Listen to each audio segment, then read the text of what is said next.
was sloppy paperwork, number one. That was Right, sloppy paperwork and being right. late. So with that,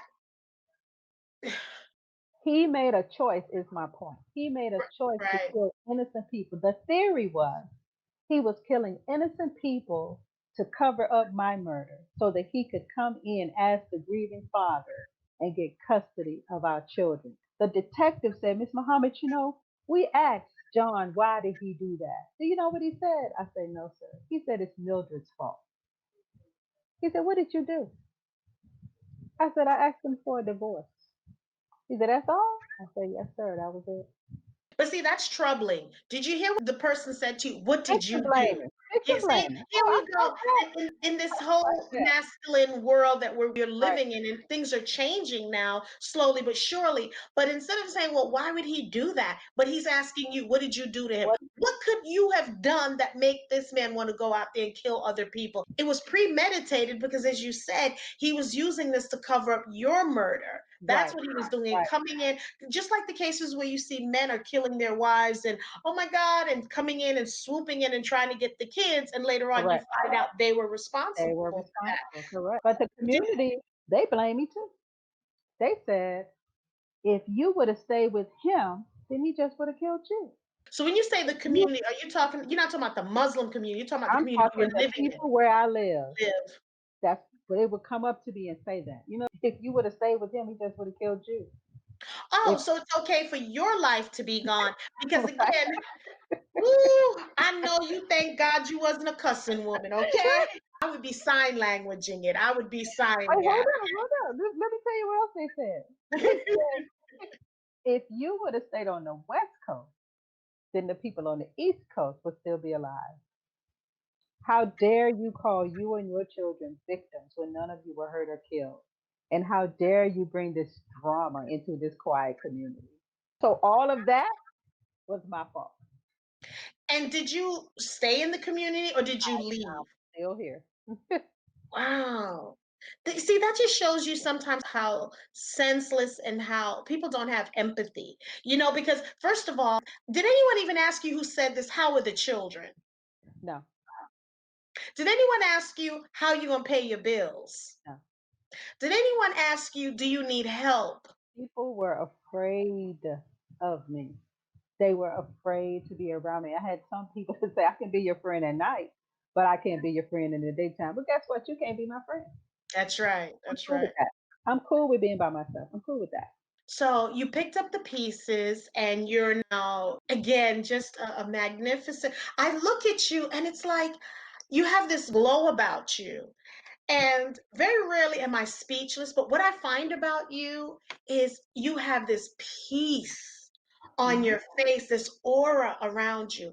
And you're helping me to, I'm like, man, this woman survived a lot. You're the type of person that people need to write book reports on because you've survived so much. You're the person that every time we turn on the television and we talk about Black history, you should be in that book because not only did you survive, you're thriving, productive to your community. And not only that, you decide to, okay, I can go out there and make mucho macho money, which is not a bad thing now, but I want to help women who are going through this or who have gone through this because what I see is if you can survive, So can they. baby, if you can survive, anybody can That's survive. right. You can get over. You do not have to stay a victim because some people feel that they will never heal. Some people decide to wear their pain as a badge of honor, right? Hmm. That's how they get their attention instead of healing from it, accepting it, and moving on. And that's what me and my children have done. And so, in that process, we've learned to love ourselves and each other. We've learned that everybody don't process information the same way as we do. We've learned that we are resilient, and we've learned that we have been pushed to the brink of the cliff and didn't go over, so everything else is a piece of cake. And what I've learned in listening to your story, it shows me how tight your family is. This has made you tighter. And Yeah. it's you against the world. Because for someone to come up to you and say, you should be living here because of you, and I'll be your friend at night, but not in the daytime. Oh, just selfish, selfish, where the community should have basically embraced you and see how we can help you. But you know what? I like that you're using your story to propel and show other women, because basically, if you really think about it, you took care of yourself. Okay. Because for them to say, oh, do you want protection? You were the advocate for yourself. And you showed people that, I just find it so senseless. And forgive me for like squeezing my brain out of my head right now. But for someone to say, you want to go into protective custody, I'm just not understanding. What do you think I was going to You say? gotta No? ask yourself. Yeah, you Yeah, gotta they'll ask yourself. ask you. Right, Like this. right. You just Now, not what gonna part? take me. You know he looking for me. You have the evidence that it's a fact. I testified for Lee Malvo because my children asked me to. Lee was my children's best friend. A lot of people don't know that because when we Oh, took them okay. to Antigua, that's where he met Lee. So I'm on the witness stand, and his attorney said, "Well, Miss Muhammad, do you recognize this young man?" I said, "No, sir, I don't." They said, "Oh, well, they found you. See, John sent Lee to your door pretending to be a salesperson, and I his heard. instructions were when you open the door to shoot you in the face. So, Miss Muhammad, you open the door, and for whatever reason, he walked away. We don't know the repercussions he suffered because he didn't kill you that day." I say, for God, that's what that was. That That's was all God that was. nudging him. That was God Yep. nudging him, like, That's don't not you do today. this. Not today. Not a Mhm. time. Not today. And so that's where I'm at. Are you still in contact with him, No, Lee? ma'am. I was never in contact with him. I don't know him. My children know him, and they haven't been in contact with him. But I don't know him. Okay, so here's a question. Mhm. Let's say 45 is watching this show and says, you know what? Wow, this lady has gone through a lot. I'm 45, really? I'm gonna give her $1 million Ah. towards domestic violence, domestic abuse. What would you do with that money? And mind you, if he gives you the money and if you want something to go into law, you want something on the books, he's going to approve it. So, what two things would you do with that $1 million? First, I would create my Mildred Muhammad Foundation. And in that foundation, it would have all of the resources available that I needed that was not given to me. And secondly, I would build homes for survivors of domestic violence. Because when you give a survivor a key to her own home, you're giving her a key to freedom. And I want every woman who was a victim to feel free. And, and I like that because Free. that is so Be free. true. Not to feel free, to be free. To be free. They have to be free. And then for me, talking to a couple of women who just got out of the situation, Mhm. it's almost like they're always looking behind their shoulder, Right. and where they need to change that mindset, meaning changing the mindset, meaning talking about getting someone to talk to them like a counselor or a therapist. Because they told me one lady has been out of her situation for 3 years. She refuses to date. And I'm not, questioning her Right. judgment.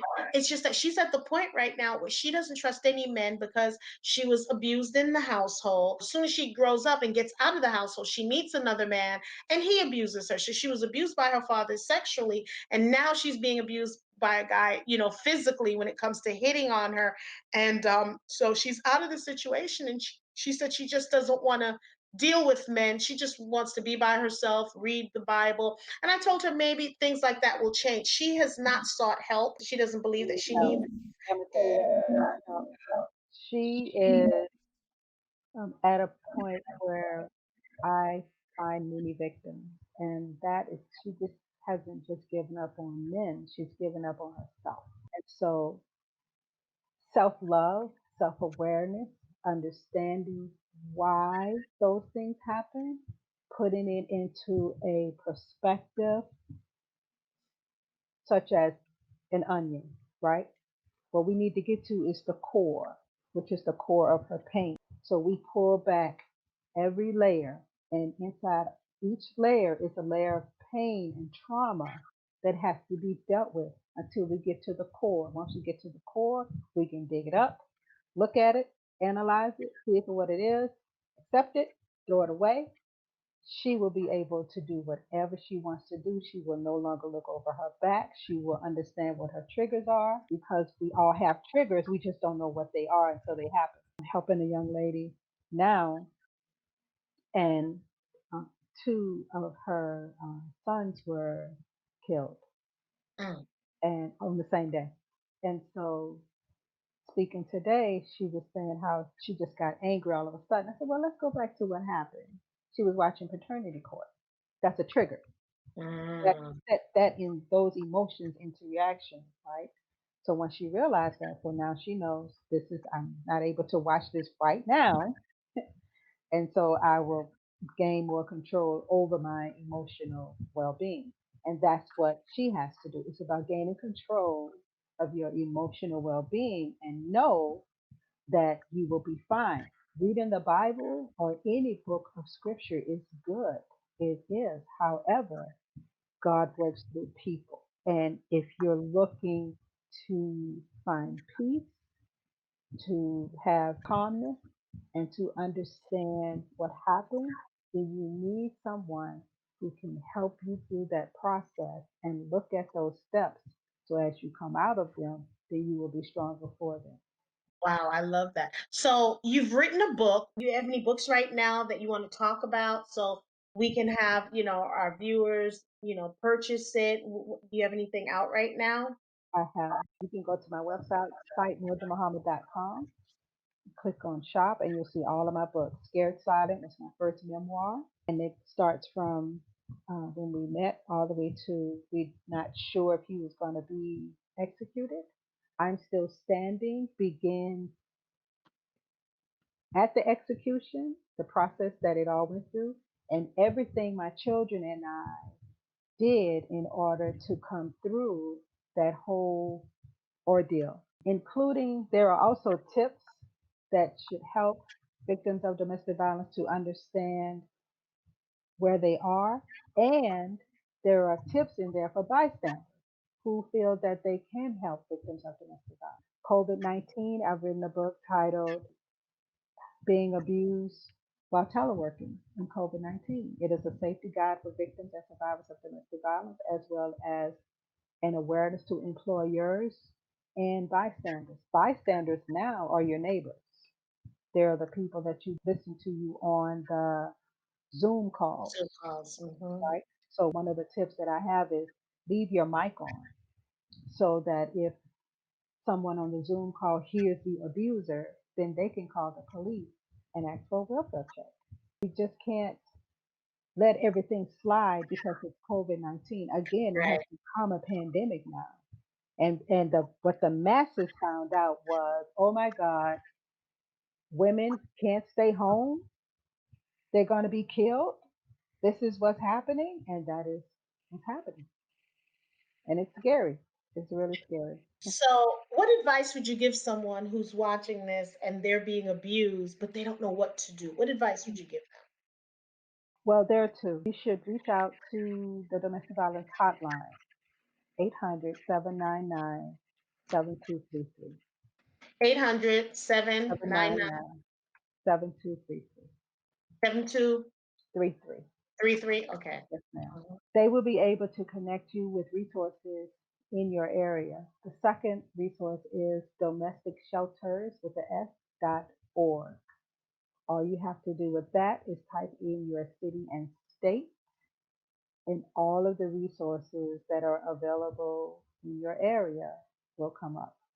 And it's up to you to call which one they are.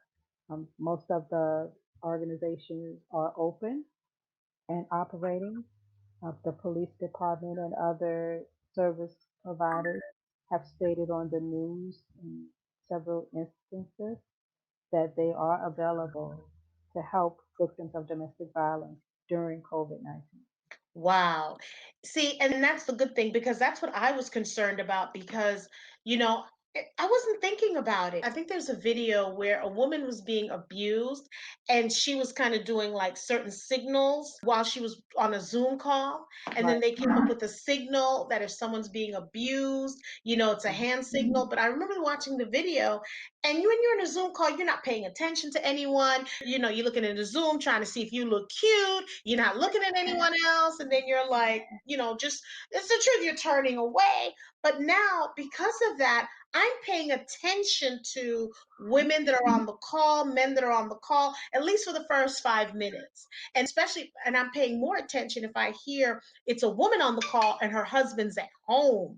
I'm Right. paying attention to that. So I'm like, Right. okay, what's going on? You know, and they're talking and I'm looking, seeing if I can see more than the camera's showing me, you know, looking over and up and things like that. Because Right. you are, again, as I said, the epitome of women are worthy because you are just doing the doggone thing. You wrote books, you've raised successful children, you're taking care of yourself. And I want you to know you already know that you're worthy. But I just your story, because usually I rarely let a person start the story from the beginning and not interrupt or to ask questions. But I thought it was so important because I wanted people to see without asking questions towards the end because you were going to answer any questions I had anyway based Yeah. on how you were talking, you know, you were telling the story. And I just want women, especially women, not to think about when I say it takes a village, it means I'm my sister's keeper. Meaning Right. if I got to get into your business, I'm going to get into your business and I'm going to be, you know, good about it. I don't mean like what your husband doing that, but I need to make sure if I see that you're hurt, not just to walk away and just like everything's cool. I need to ask you, is everything okay? And I think we need to get back to that, Sister Muhammad. I remember my pastor said something, and I'll never forget it. And I always quote this. He said, "This is the only country in the world that we have a house for our car." A house for our car. So you have a garage, and that garage can be converted into a mini apartment, meaning that we have family members out there that need help, or, you know, and we're not willing to do it. Even though we have the pandemic, with the pandemic, I am seeing more people who are like, okay, what's going on? When there was no toilet paper, when there was no alcohol, people were like bartering with each other. But now, Mhm.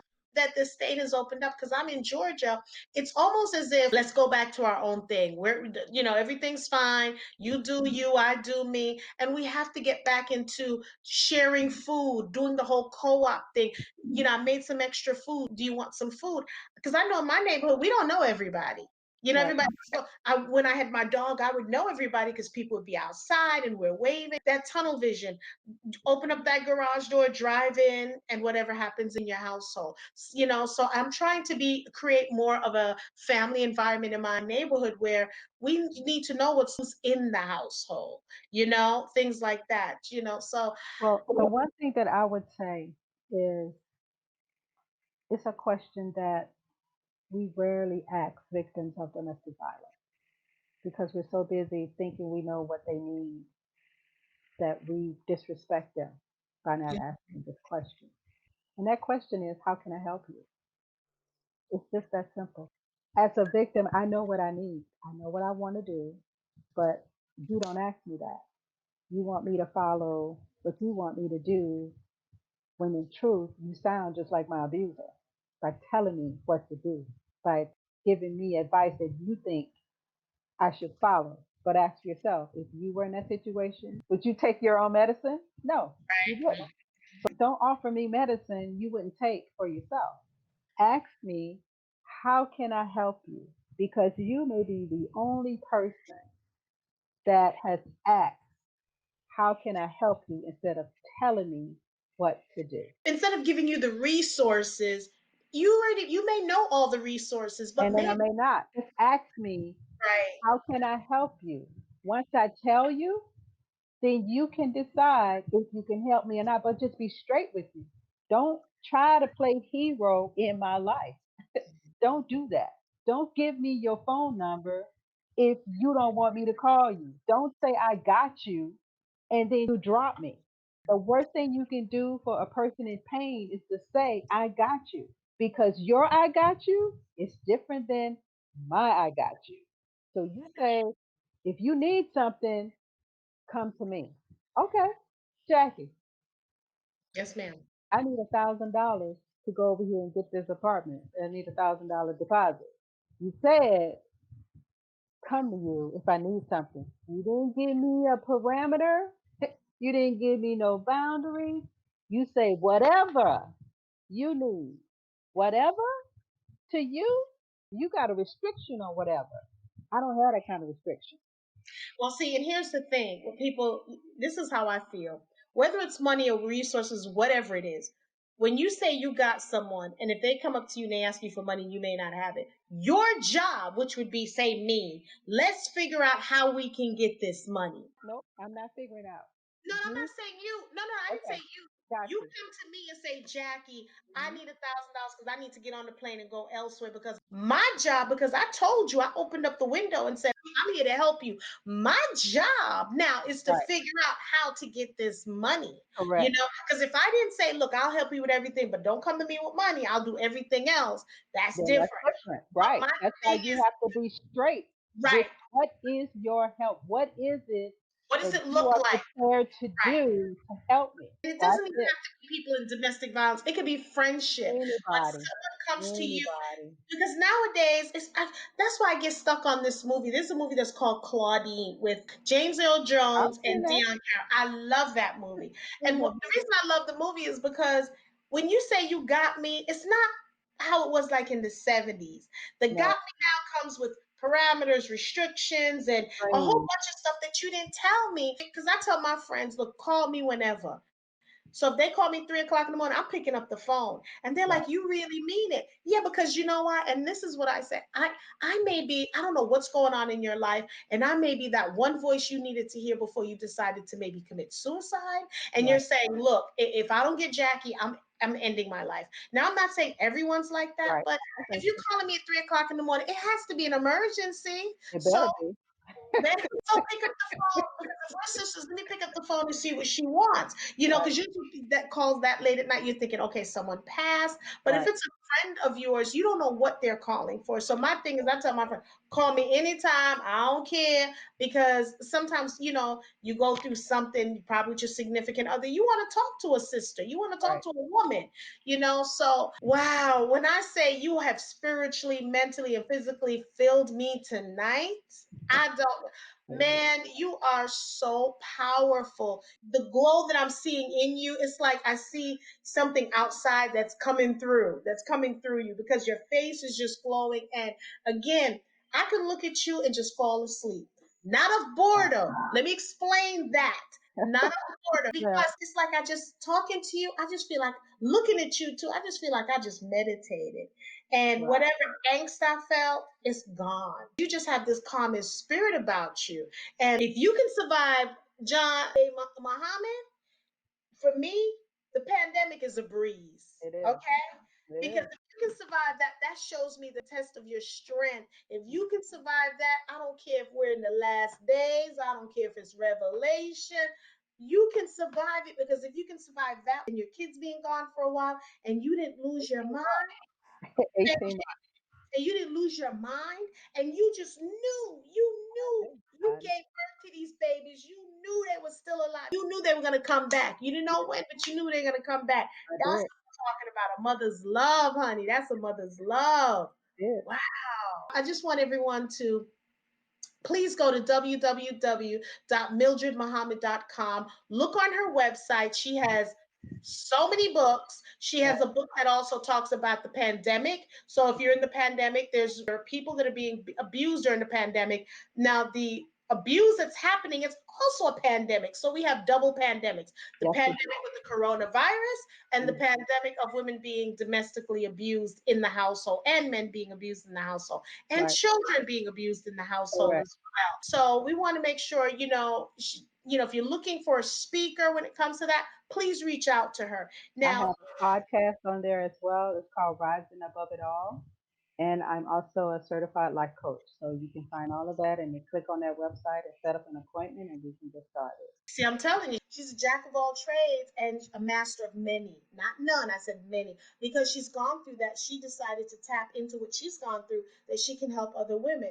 Now, if you're on the show and if your significant other is not around or just wants you to know, You can always call the domestic hotline. That number is eight Right. hundred 799 7233.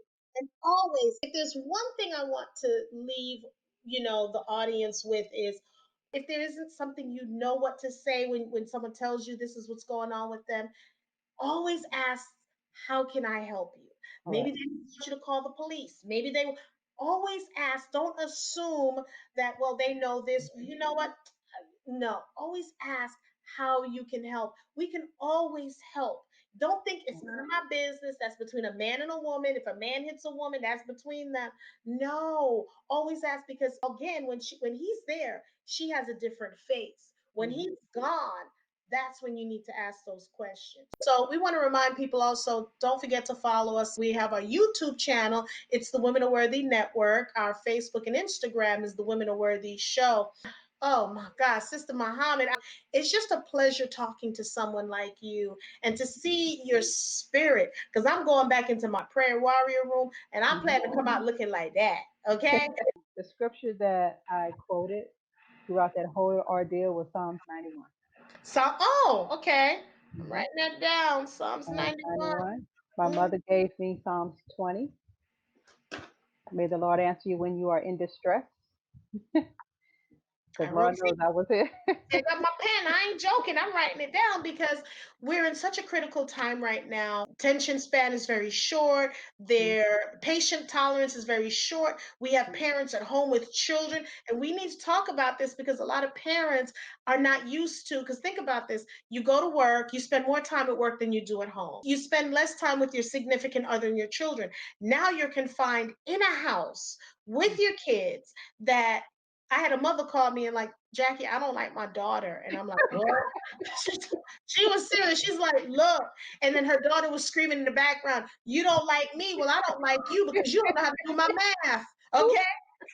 So she put her mother's business out there. She's I like, don't blast. you don't know how to do my math. And I'm like, ooh. So my friend was saying, she's like, I'm saying that because this whole thing. And I said, see, but here's the thing.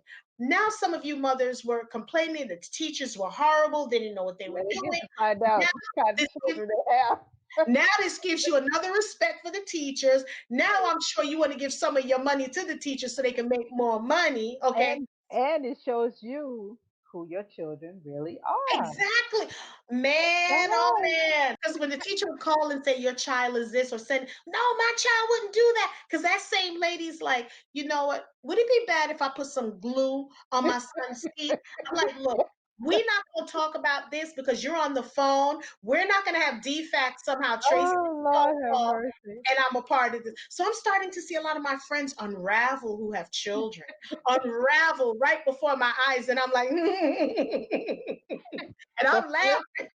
the first 3 years of my children's life before they went to kindergarten, I homeschooled them. See? I See? did that. And that's what we need to do because we need to homeschool our kids before they get to kindergarten. Why are you waiting before your child gets to first grade that, when they Right. get to kindergarten, the teacher has to teach them their ABCs, From one, oh, two, start threes? from Come on now. scratch. Right. Come on now. By the time Come they on. get there, they should say, oh no, we need to put them in the first or second grade. Exactly. Yes, Come ma'am. on. Again, it was just a pleasure, and we Thank welcome you to the Women of Worthy Village. A question I always ask everyone is why should women support each other, and why do you think it's important that we love each other as women? you. Well, the first woman we need to love is ourselves, because I can't give you love if I don't love myself. One of my favorite quotes is, to thine own self be true. True. I have to be true to myself before I can be true to you. Secondly, we have to form a sisterhood because, women, we talk to each other, we understand each other, we know our emotions run on a similar path. You may be able to speak life into me, whereas I'm not able to do it for myself. We have to encourage each other, build each other up, be that friend, that sister that you wish you had. That's how we can become better with each other. Be the person you wish you had when you were growing up, when you were forming your business, going through all of these different avenues that we're going through right now. Some help the other because they don't want them to get further than they are. Everybody has a door. Everybody's on the journey. Whatever's for you is for you. It doesn't make a difference if you help me to get to where I'm trying to go. If that door is not for me, it won't open. That door is for you, it will open. So we just have to be mindful and just be sincere, genuine, and honest with ourselves first, and then the woman that we are in contact with. My job is, I tell women, is not to judge you, but to love you. That's Hmm. my job. And I don't have to run the race with you, but I Right. can sure clap for you. Absolutely. Okay. That's what I'm supposed to be doing because I want to encourage you and let you know I'm proud of what you're doing. And Sister Correct. Muhammad, it has just been a pleasure and a privilege. And you dropped a lot of knowledge that Mhm. I think after this show, I'm just gonna be, I don't know if I'm going to sleep tonight, to be perfectly honest, because you done dropped so much in my head right now where I'm thinking about, okay, where I need to tweak little things. But again, I don't want to be happy. I want to be at peace. And I'm finding that peaceful journey now where, because happiness is just a state of mind. That's what I tell people. But Mhm. peace is a destination. Mhm. And, that's where I try to be. Because, look, I don't deal with negative Nellies because I'm allergic to negativity. I Right. love positive Pollies and positive Peters because them negative Nellies, baby, can't deal with them. And I think because I have this thing about me, they're not there. Costing you your, if anything, a friendship, conversation, relationship is costing you your peace. It's too expensive. Fight for your peace. I will fight for my peace of mind. I will not be crazy. I am too far in age to be in that type of headspace ever again. I will not do it. And that's good because at the end of the day, we all want to be loved. Right. That's really it. We all want to be loved and Mhm. we just need to start showing love. But you're right, it starts from within. Because Start I can tell you I want you to love me, but your definition of loving may be different from mine. So I need to correct. teach you how I want you to love me. If First I off, don't love you the way you're teaching me and I am intentionally hurting you, then I don't love myself. thank you. You want to make me happy. You want to Yeah. you build up on me and again as sisters. But Right. it's just been a pleasure talking to you. I cannot wait to get you back on the show again I because will be honored to come back. And thank you, you so much for this opportunity to share my story with your audience. I truly appreciate that. I really do. and we're gonna definitely edit this, and it's gonna be possibly be in 3 parts. And we'll send you the link and everything because you've just been amazing. And there's no, you have so many women that people talk about. That's why I create this platform because everyone's talking about Beyonce, Beyonce, Beyonce. No disrespect to her, but Sister Muhammad. So I want to show the younger generation that we got women doing the doggone thing too. So we need to give you roses while you're here, not at your grave. Give you roses when you can smell it. I feel like this is a rose that you've given me. Oh, thank So I you. appreciate We want to honor women, and you're doing a phenomenal job. So again, I can't wait to get you back on. So we want to thank you again. We want to thank everyone for tuning into the Women Are Worthy show. Sister Muhammad, thank you. It was just so much. I keep you on because you're bringing me more peace, my sister, more peace.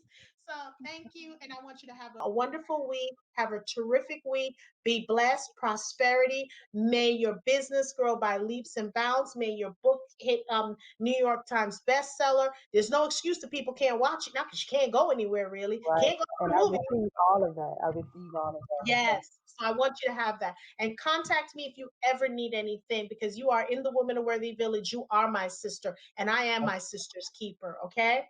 yes, ma'am. Thank Without you. further ado, have a good evening, everyone. Bye bye. Bye.